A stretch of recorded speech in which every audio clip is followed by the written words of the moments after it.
You are listening to Backbench Drivers. I'm your host, John Lawson. I'm your co-host, Matthew Fisher. And joining us this week for the first time, we have member of the Homeland Party, Alec Cave. Welcome, Alec. I'll get you to discuss in a moment a little bit about what your background is and what your role in the Homeland Party is. But I'll just give you a little introduction about what we wanted to talk about. Obviously, in the UK, we've got the general election upcoming, and the big smash hit this time round has been Farage and the Reform Party, who have upstaged the Conservatives and seem to be surging towards an election where they're going to greatly decrease the Conservative vote share and perhaps pick up a couple of seats themselves. But I wanted to get an expert on the show, so that's why we brought Alec along from the Homeland Party. So, Alec, would you like to introduce yourself, tell us what the Homeland Party is, and a little bit about your interest in right-wing politics, nationalist politics, and we'll go from there, I think. Yeah, well, thanks for having me on, guys. So my name's Alec Cave. I'm one of the founding members of the Homeland Party. I've been a nationalist activist for about the past 4 years. And yeah, we founded the Homeland Party about a year ago because there is not a significant nationalist party in this country that has made any ground in the past few years. Nationalist politics has been basically dormant for over a decade now in this country, despite the fact that obviously we've had mass migration for over a quarter of a century now. We're seeing across the continent there's this explosion in national populism, but it's just not been happening here in Britain. There's been various reasons why nationalism has still yet to take off. But I think now there's fertile ground, as we'll talk about in due course, about the explosion of Reform UK in this year's election.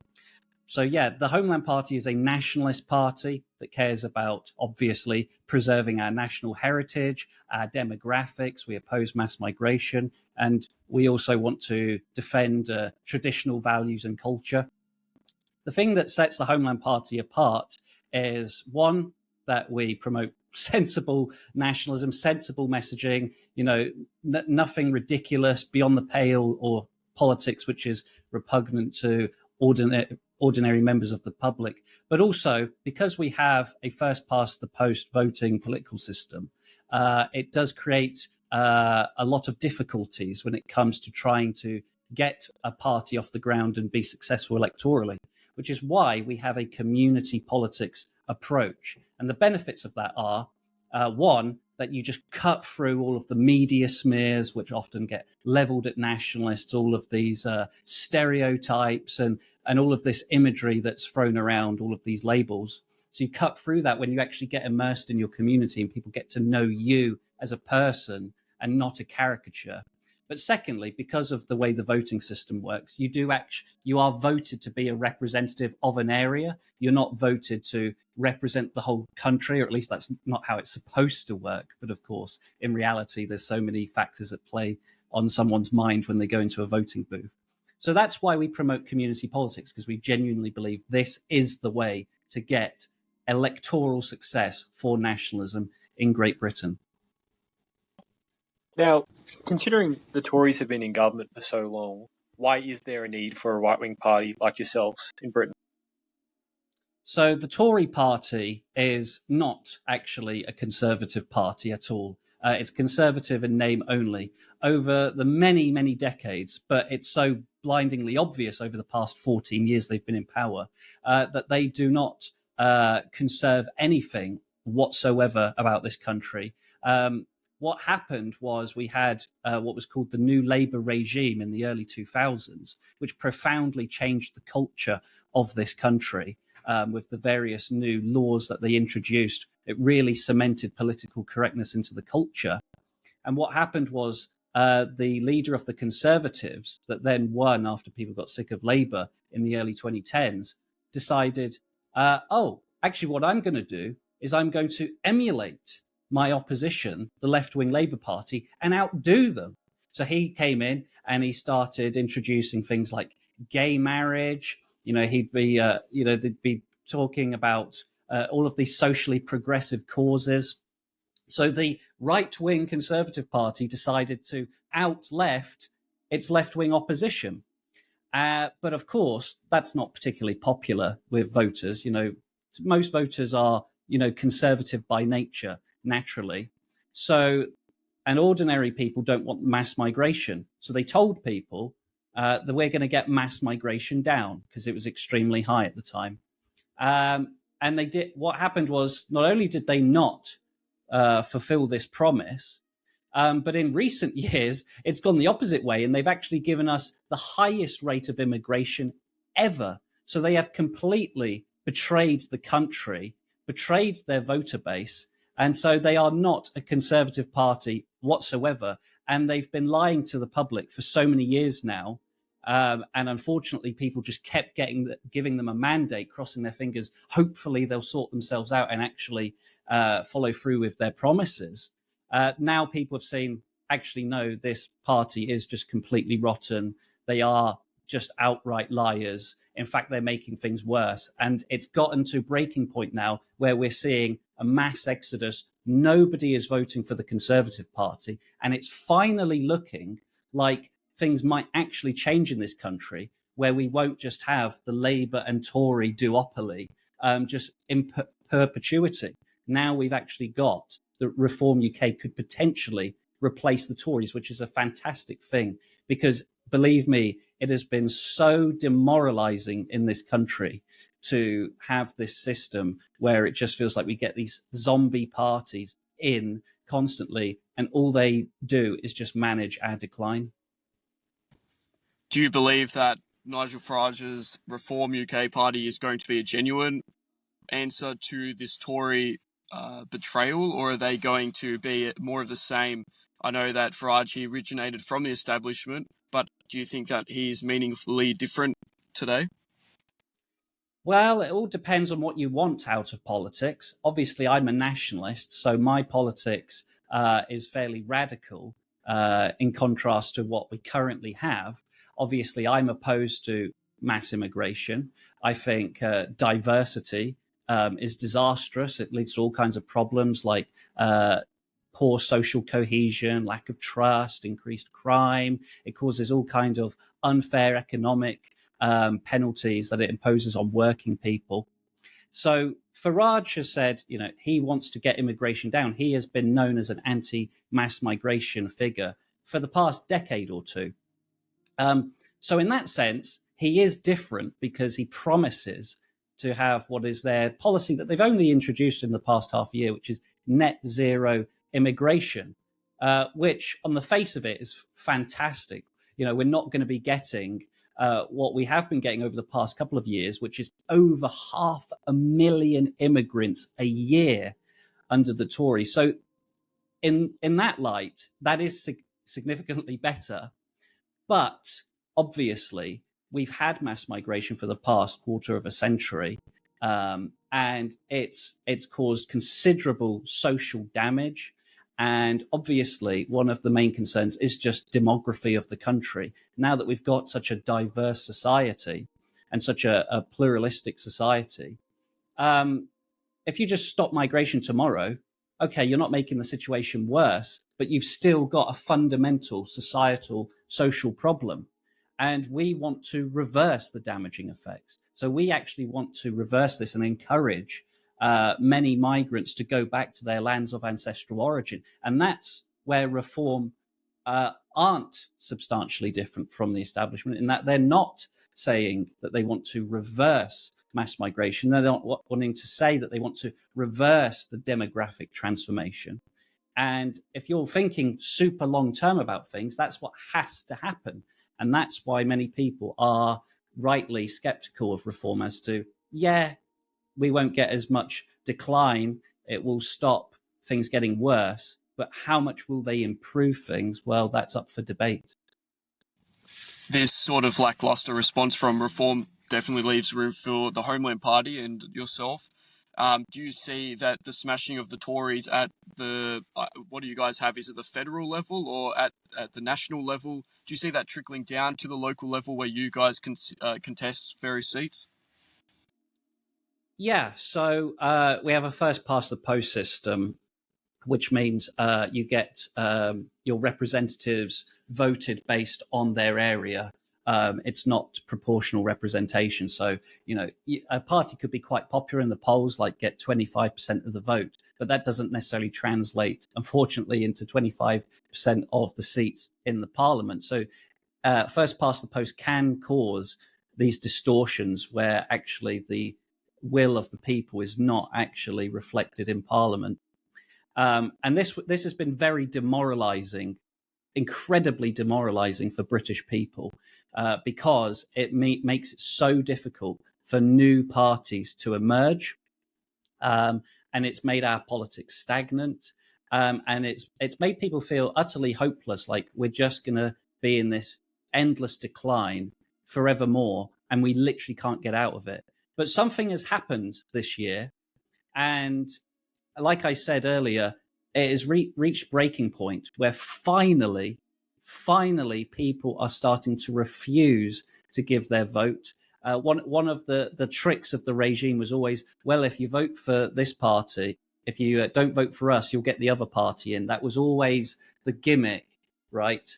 That made people vote for these parties, Labour and Tory, which they didn't really want to, but they voted based on, well, is the other one going to be worse, or will the other one be slightly better for my interests? That's breaking down. Finally, people are voting more principally, and it might actually cause a change. So it's a positive development, absolutely. Aside from Farage himself, I'm not sure if you're familiar with any of the inner workings of reforms. Do you have much confidence in the staff and the team that he's going to bring to the table if he does win significantly in this election? So interestingly, until recently, I would have said reform basically was not very impressive. They would do it, they would, in the polls, they're on about like 15%, which isn't terribly impressive. And yeah, they would take, they were like 10, 15% behind the Tories, and it was looking like, wow, this is going to be quite a hill to climb. But something has changed, and that was obviously in due part because Nigel Farage decided to throw his hat into the ring in this election, and that has created a lot of buzz, and that's significantly increased their vote share, which on the one hand is a good thing, because we want to see the Tory party do absolutely terribly. We want them destroyed. There's a campaign in this country called Zero Seats, where everybody is basically saying how they want the Tories to get no seats because the resentment towards the party is so fierce that we want it obliterated. But the negative about Farage coming on board and getting all of this extra popularity in the polls for reform is that so much of the popularity is based on this one figure, this one man. And on the one hand, that can be a good thing, because having these characters that are charismatic and popular can be a great thing. But if that person is gone for whatever reason, then it can all fall apart. So this is the fundamental problem. Reform is popular because of Nigel Farage, not because the policies are particularly exciting. Not all of their policies are bad. They have got some good policies, but their economic policy is very economically liberal, which isn't particularly appealing to working class people, who want economic security. And so, yeah, that is a problem. And when it comes to the party structure, it is not a conventional party. It's not very democratic. They have a membership scheme, but actually it's more just a subscription scheme, because being a so-called member of the party, doesn't actually grant you any rights or privileges whatsoever.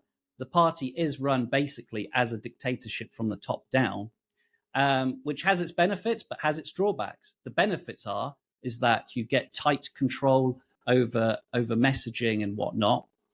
The drawback is that you don't get feedback mechanisms. So, Farage, in theory, could start, completely going off the rails tomorrow, takes his eye off the ball, and that brings the whole party down, which is what makes the Homeland Party different, is we actually have a proper membership scheme. We encourage meritocracy and people to be able to rise up and be able to heavily contribute to the party. So that's an issue.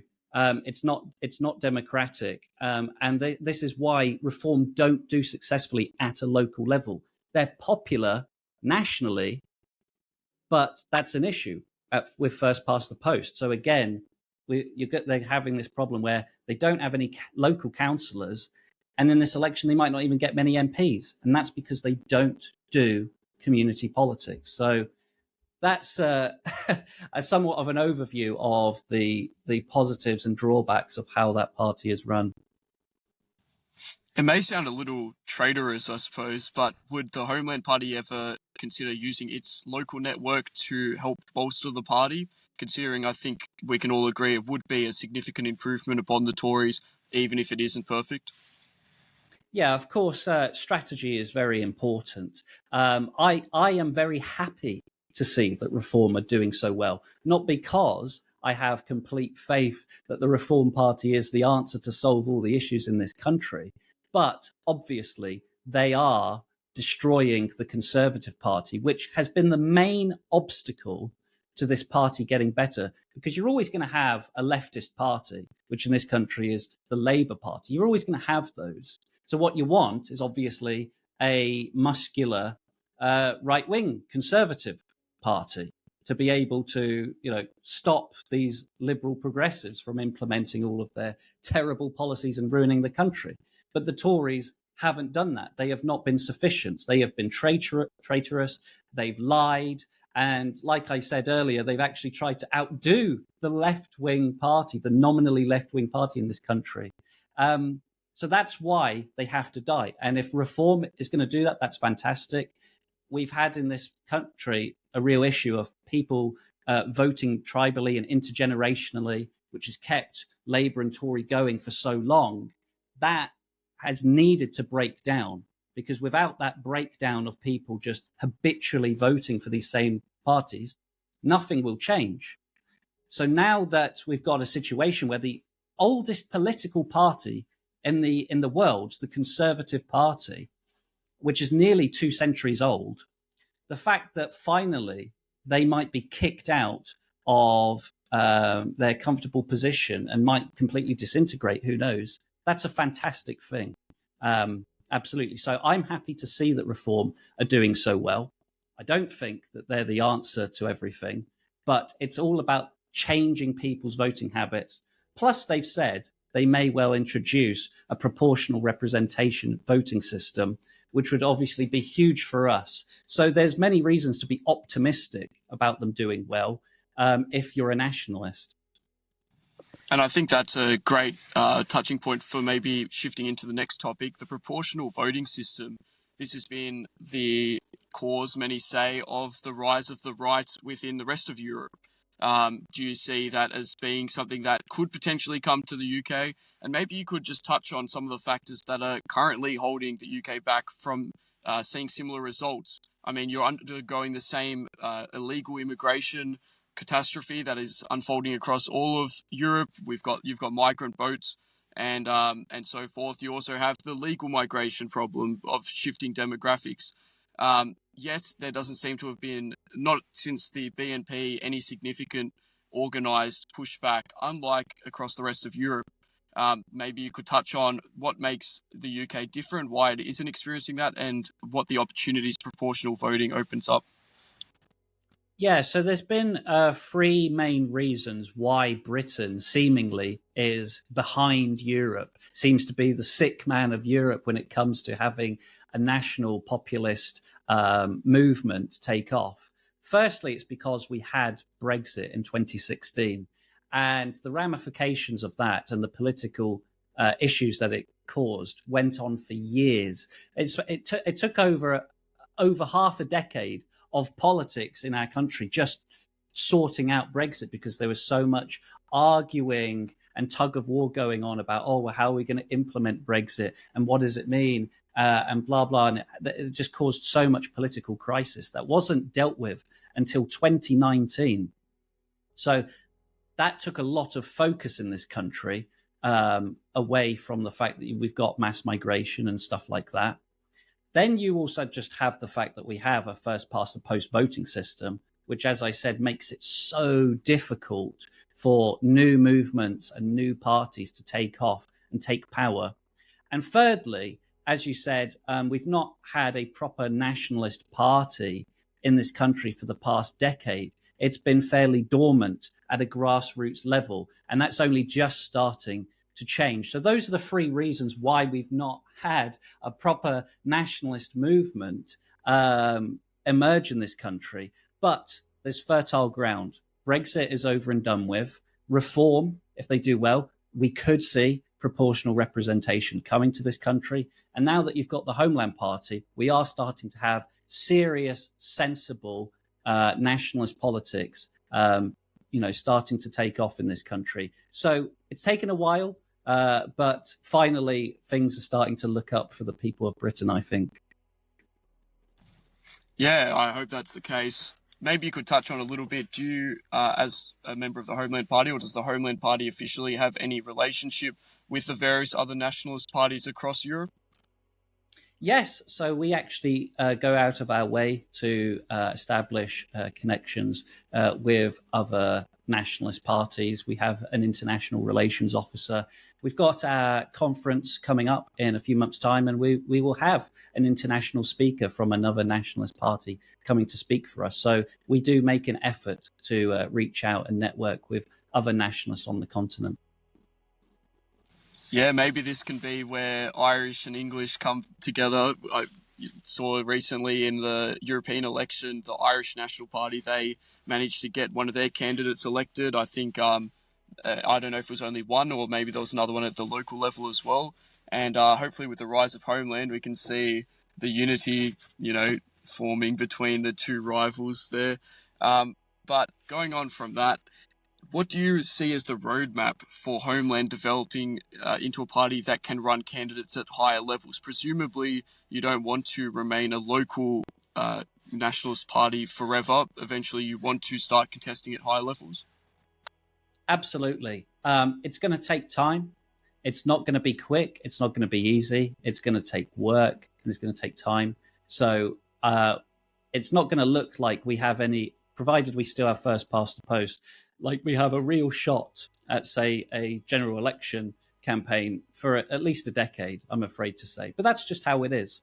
But we're going to do the local politics. Obviously, that's going to be our main focus. We cannot take our eye off the ball there. That has to happen. But of course, we're still going to promote ourselves nationally and have national policies to entice people to come in and get involved. But that's just the way it is.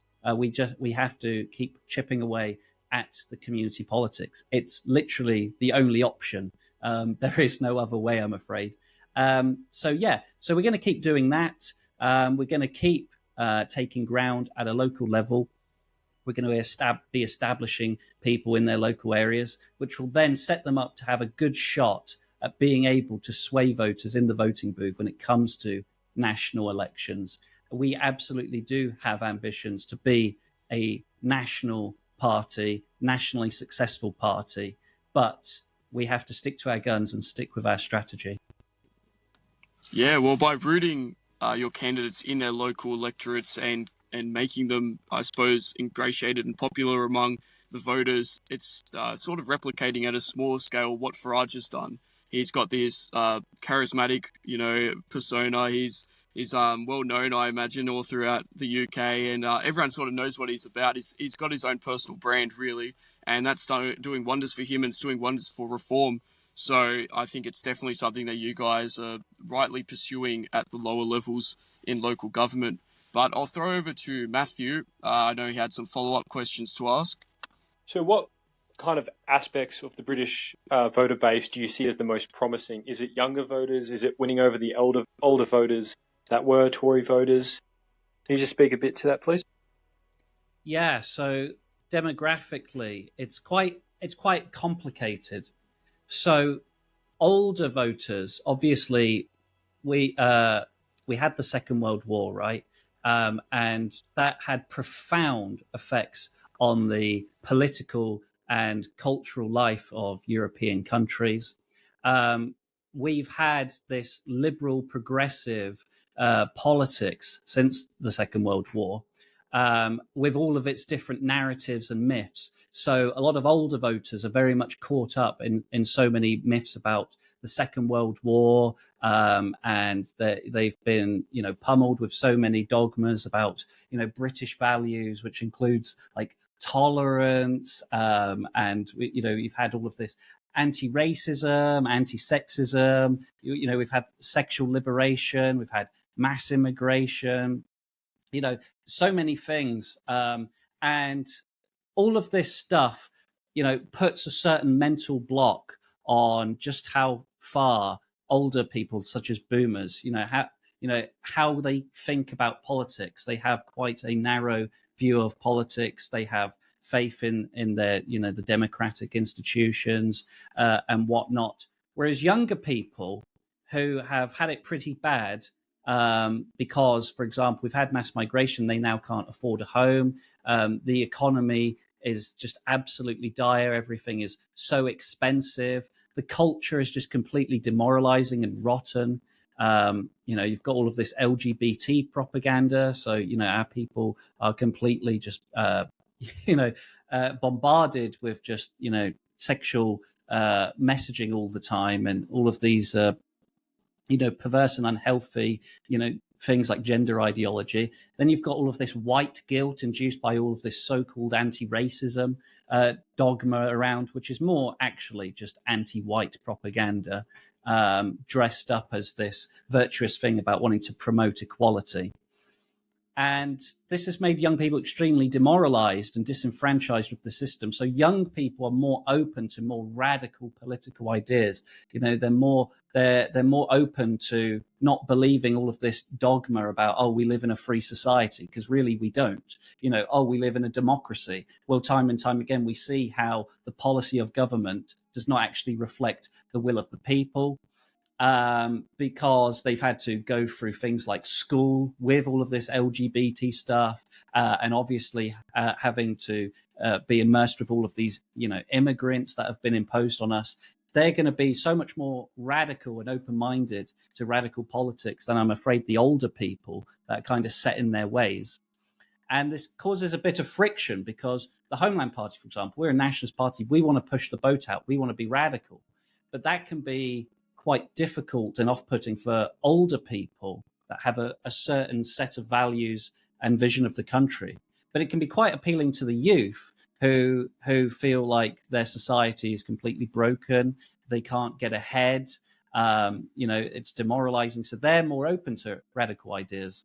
So the difficulty comes is, what do you do? Do you try and appeal to both, but then you capitulate on certain things like your radical policies? Or do you just focus on one? Do you just go for the older voters because they obviously make up the highest proportion of people that actually go out and vote? Or do you focus on the younger voters because they're more radical and we want to promote radical politics, and hope that obviously they're going to grow older? So they're going to grow with our party and they're going to grow into the institutions. So it's quite complicated. It really is.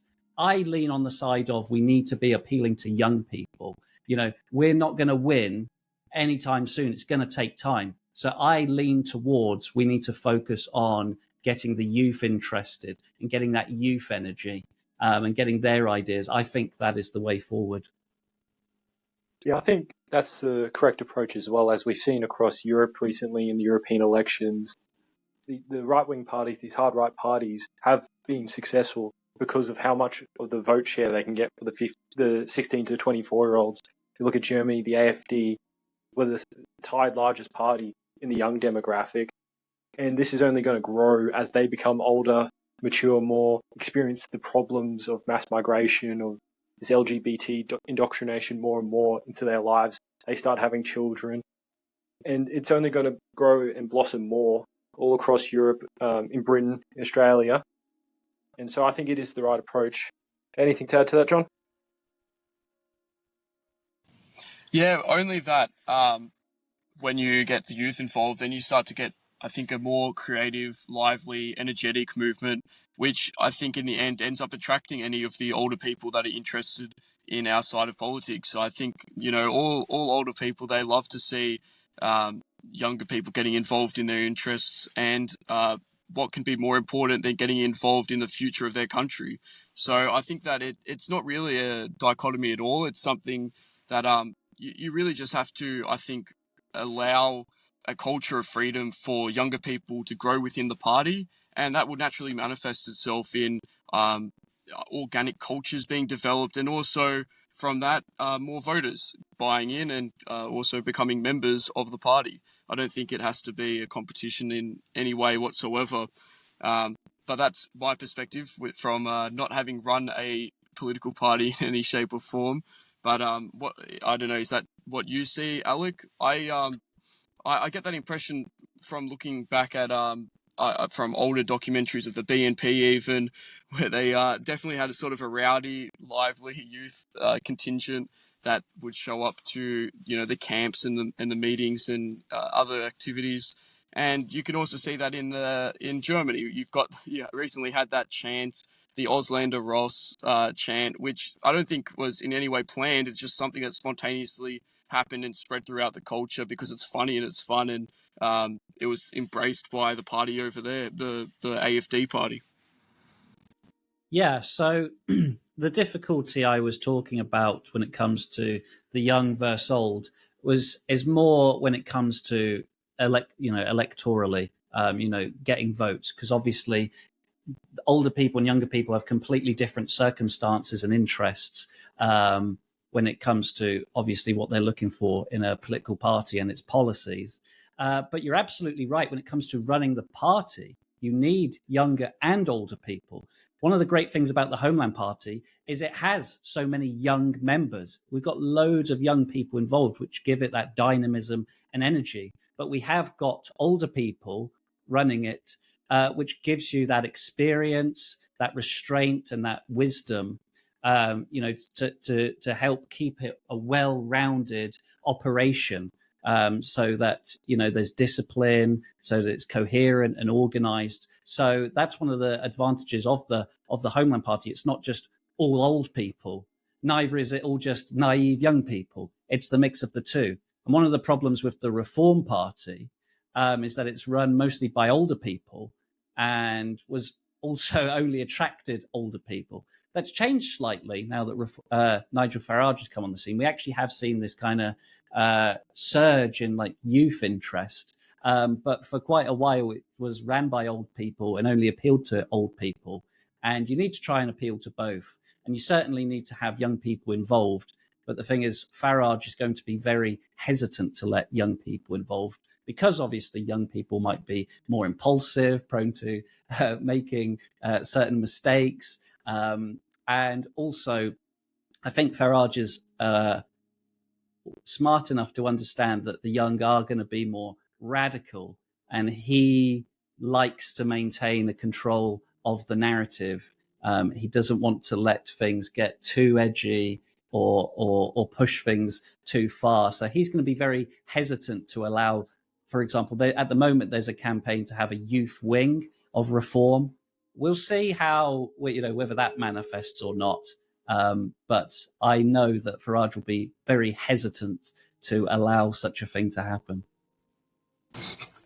He might be hesitant, I think, but he recently did a point, that younger guy, I forget his name, apologies if he's listening. Jack Anderton. That might be the one, to his social media management team, and he's been running all of that. And I think that's probably, obviously, that's deserves a lot of credit for making it, the Reform Party and Farage himself, so popular among younger voters and just younger people in general. You see all these videos of him walking up to crowds. It's all these Zoomers coming over and taking selfies with him and telling him about nonsense, this, that, the other. And it's very funny to see. It's very good to see. And hopefully those younger voters, they continue to investigate our side of politics even more, nationalism in general, as did happen with the Trump revolution in America, where although a lot of people initially got interested in politics and right-wing politics because of Trump, they've since far surpassed him in terms of understanding the current woes that we're experiencing in the Western world at the moment, and some of the solutions that are going to be necessary to turn that around. Do you think that, well, many have described Brexit as the Trump movement for the UK. do you think that a potential rise of Farage would be a more appropriate use of that term? So Farage, like Trump, is seen as a populist figure. He is someone that absolutely drives the left progressives absolutely crazy. But this is the thing. These people like Trump and Farage, they get called right wing, but actually their policies are fairly mundane and just common sense, which isn't a bad thing. That's a good thing, right? You want obviously government policy to be common sense and to work and whatnot. But as to how radical they are, well, you got to acknowledge that our countries, our Western countries, have been in decline. And to bring it back to what I said right at the start of the show, are their politics radical enough to actually reverse and undo some of the huge damage and decline that's been taking place? I would argue, no. You had Trump for 4 years, and America is in a worse state than it is now. He might win again, and things might be a little bit better or not as bad as they could be. But is it going to be a radical improvement? Probably not. Again, if Farage was to say become prime minister in 5 years, he would again slow down the decline, which is welcomed. But does he have the spine to actually start to remedy, fix, and reverse the issues? Well, that's yet to be seen. Yeah, we will wait and see. Maybe we'll shift gears a bit. This is we didn't really plan to talk about this, but while we're on the topic of younger voters, etc., it's always interesting to find out how people got involved in our politics. Maybe you want to tell us a little bit about your story, Alec. I know you've been in nationalist politics for quite a while. What first got you interested, and how did you progress through? So, obviously, we've been bombarded with mass migration, and obviously, over time, you've had like social media. Increasingly, you started seeing people, talk about the social problems that was bringing. So, for example, because our government brings in a lot of Pakistanis, we had this phenomena where you had child rape gangs, pedophilic rape gangs, where Pakistanis were going and grooming young British girls to just rape them. And this was motivated by just ethnic hatred. And obviously that's a horrible and horrific issue. And it wasn't just a small problem. It's become quite a large issue. This has affected thousands of young girls and families. So the migration policies of the government have, it's not just, it's just made people slightly poorer or, changed the general taste of the culture in ways that people, didn't want. It is actually harming people significantly. You've had increased crime, and we are becoming poorer and poorer. And the general culture of the country is changing in a way that people don't like. It has become more cosmopolitan. We never asked for that. Most people are conservative and want to retain their monoculture, their heritage, the general aesthetic of their people's expression. So, this would just increasingly, play on my mind. And it got to a point where I couldn't deny it. I was a nationalist. I was opposed to immigration. I thought it was bad. And I also recognized that we are a people. There is such a thing as British.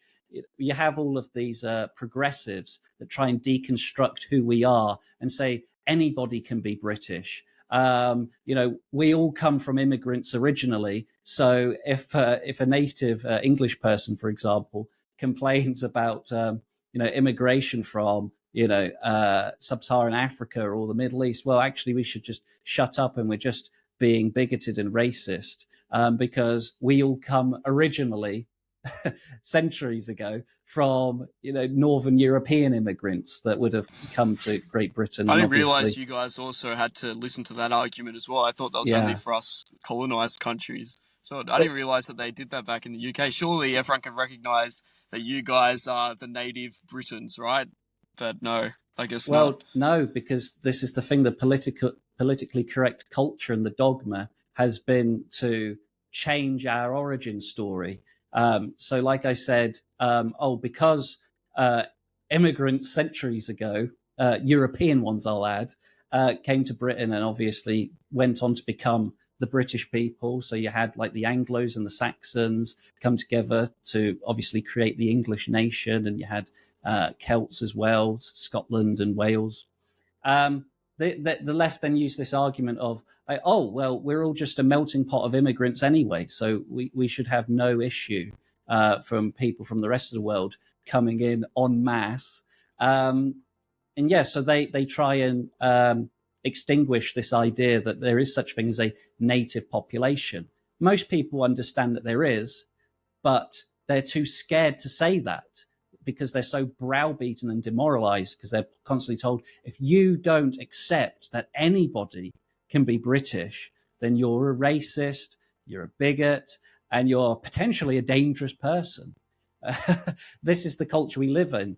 And you get various other arguments as well, because we had an empire, right? The British Empire, which legally meant, you had, different people were obviously came under the British banner. That also helped to dilute our identity. It gave the progressives another argument to say, oh, well, British can be anybody. Indian people are just as British as the native population of England because, they were part of the British Empire once.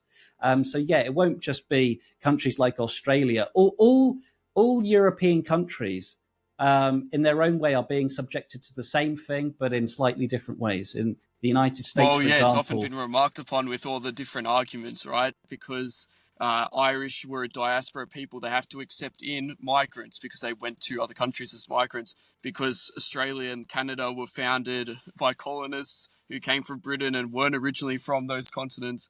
And America as well, they must allow in more migrants. And then, of course, in Britain, I've always thought that the argument was because you guys colonized the world, you must allow in more migrants. It's funny that no matter what way it goes, the conclusion is always the same, that we must allow in more generally non-white, generally non-Christian migrants into our country, which is often based on a completely ahistorical basis, just a completely ludicrous basis. But I'll let you continue on. Sorry for interrupting, Alec.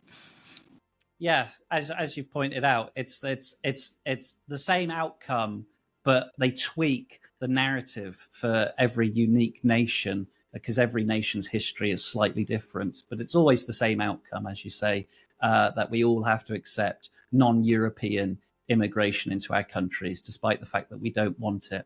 So yeah.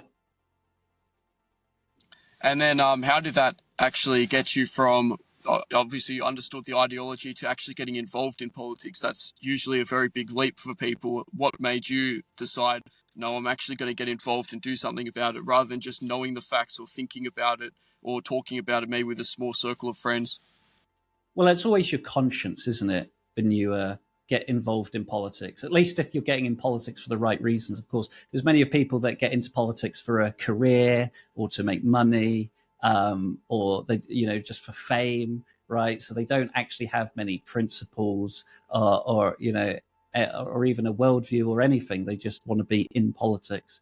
I couldn't bear to know all of these things and not play my part to try and change course, change history. I just couldn't do it. Like, how could I listen to people talking about these problems and not try and contribute to trying to make it better? If everybody just, sits down and, doesn't get involved, then nothing will happen. History is defined by the people that stand up and try and make a difference. And you get many naysayers like saying, "Oh, well, who are you? We're so tiny. How can we make a difference when you're going up against the establishment, big money, big business, all of the vested interests, right?" But people forget, like, history is defined by small minorities, organized minorities. You don't have to get, the entire country on board or half the country on board to make change. I mean, just think, right, how policy at the moment is not in line with the will of the majority in this country. We're told we live in a democracy, yet all we get is the opposite of what we ask for, which shows you that it only takes a small minority of people to go can go against what people want or go against the powers that be to make a change.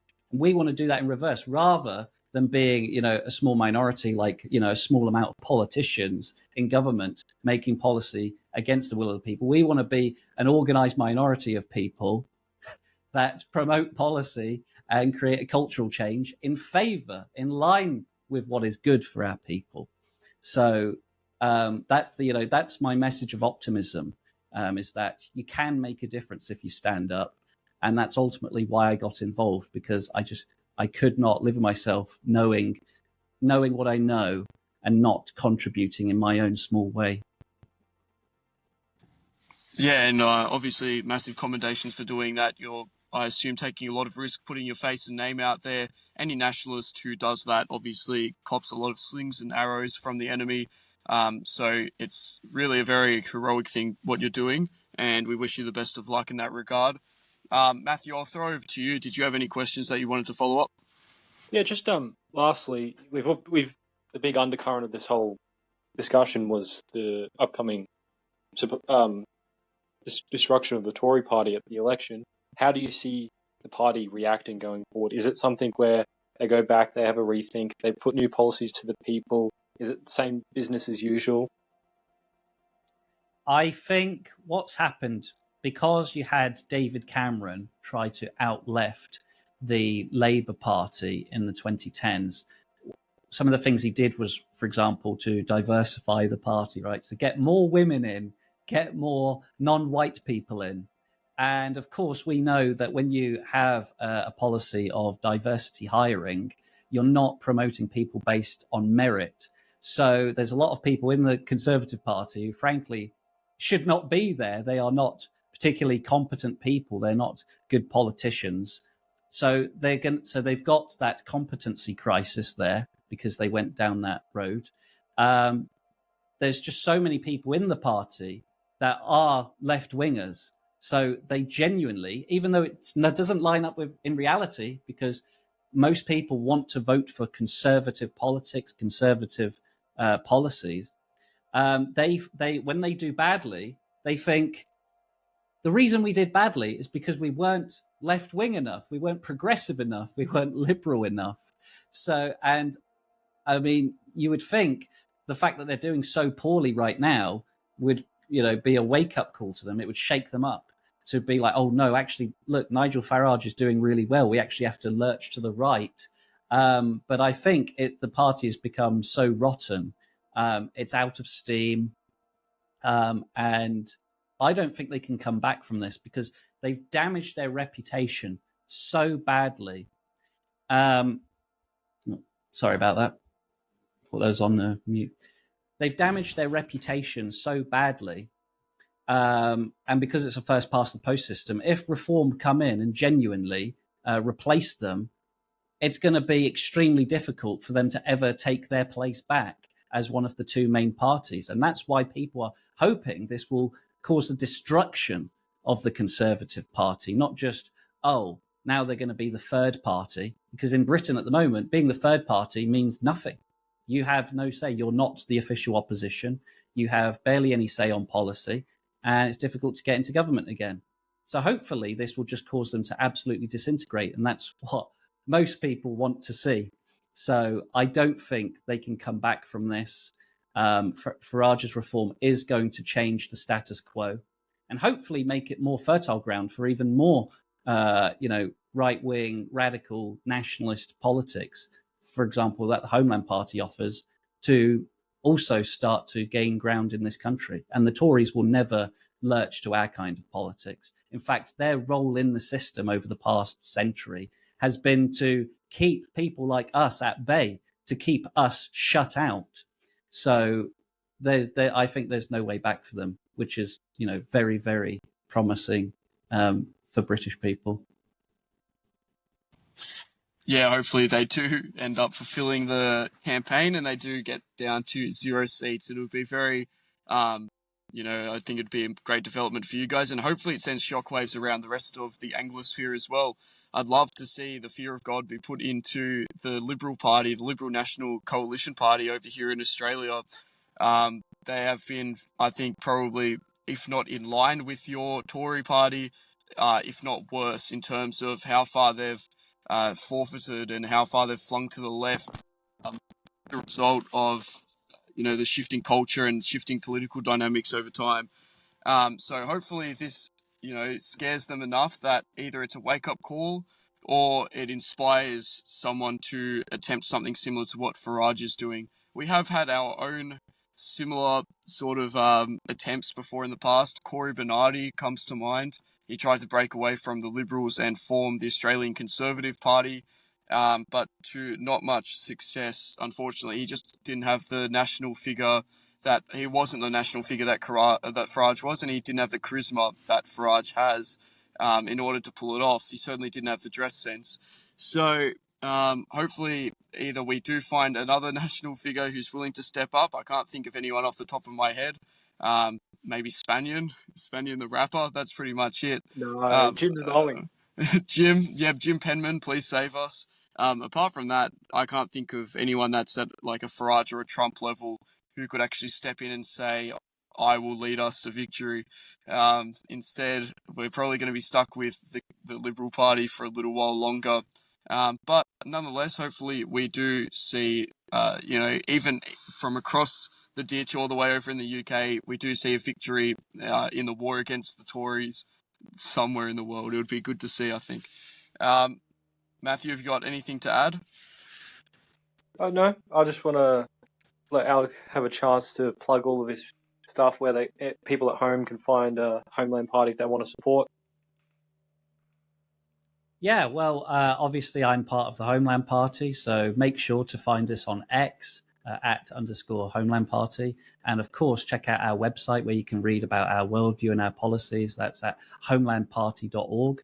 If you want to follow me, I'm also on X at Alec Cave, and I've also got a YouTube as well. So go check me and the party out on social media. Fantastic. And Matthew, where can everyone find all of our content? As always, it's on YouTube, Spotify, Apple Podcasts, and the Substack, nationalobserver.co. Important that you type it in thenationalobserver.co. It's not nationalobserver.co. It does have a "the" at the front. And yeah, just search for Backbench Drivers or National Observer over on Spotify, Apple Podcasts, and YouTube, like Matthew mentioned. And that's where you can find all of our stuff. Thank you very much for joining us, Alec. It was very informative. And we wish you the best of luck over there in the UK, both as a representative of the Homeland Party, but also just in terms of reform. Hopefully they do get through and make a bit of change, some positive change. But no, thank you very much for joining us and sharing your wisdom with us. Thank you very much for having me on. Have a great rest of your week.